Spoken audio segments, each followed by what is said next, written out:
This week we will watch the debut of The Punisher and his solo series, and while we enjoy the glimpse of the classic Marvel anti-hero during Daredevil's second season, there's still so much we don't know about him.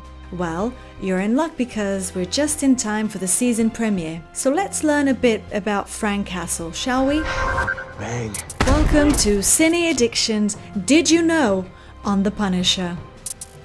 The Punisher made his comic book debut in The Amazing Spider-Man number 129, published back in 1974. In that issue, Frank Castle was viewed as a villain who set his eyes on Spider-Man, believing him to be another killer. But circumstances changed, and Castle turns to the side of the Angels. You know you're one bad day away from being me. Although there wasn't much to see about him there, fans were quickly drawn to this vigilante. So much that during the 70s and 80s, the character was seen teaming up with the other Marvel heroes such as Spider-Man or Captain America or even Nightcrawler. Even the legendary comic book writer-artist Frank Miller put Castle to good use during his iconic Daredevil run. During the 80s, the character got his very own miniseries which ran for 5 issues. Due to his rising popularity, it made way for a solo series that ran from 1987 to 1995, which also led to 2 other solo titles, The Punisher War Journal and The Punisher War Zone. Unfortunately, despite the popularity, all 3 titles got cancelled due to poor sales.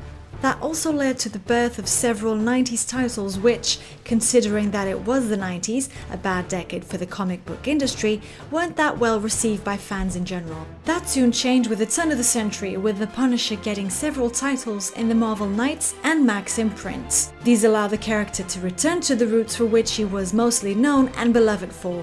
But who is Frank Castle, you might be wondering? Well, despite all the reboots and the retcons, Castle's backstory always remained the same. He is depicted as a US military man with a background related to government entities such as the Navy, Army, Air Force, even going as far as being part of the Australian Special Air Service Regiment during the Vietnam War.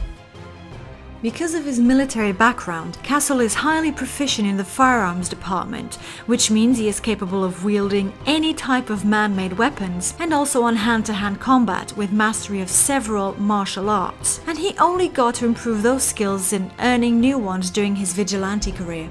Despite all that, Castle is also a family man. Well, was, since his wife and children were murdered by criminal forces.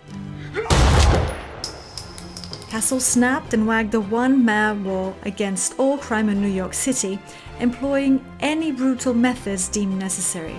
He's tracking gangs to their home turf and taking them out with military precision.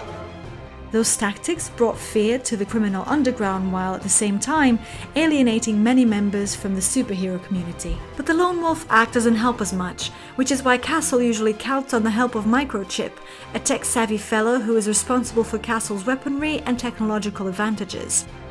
Due to his brutal methods, the Punisher doesn't have a lot of recurring antagonists, aside from a selected few, with the spotlights on Jigsaw, who's just as demented as he is and is nearly impossible to kill.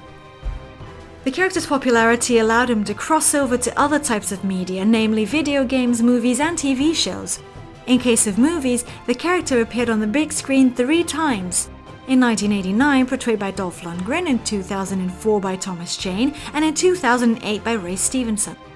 As far as the small screen goes, the Punisher was toned down for several animated series, with Spider-Man the Animated Series being a standout. And most recently, the character jumped to the live-action realm in the 2nd season of Netflix's Daredevil, amazingly played by The Walking Dead's alumnus Jon Bernthal, a role he's more than ready to reprise when the Punisher comes knocking on the 17th of November.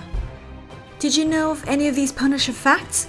What about him do you love or hate the most? Leave us a comment below, we want to hear what you have to say. If you've liked this video, please don't forget to give it a thumbs up, subscribe to our channel to watch more CineAddiction's Did You Know videos, and don't forget to click the little bell icon to ensure you get all our notifications.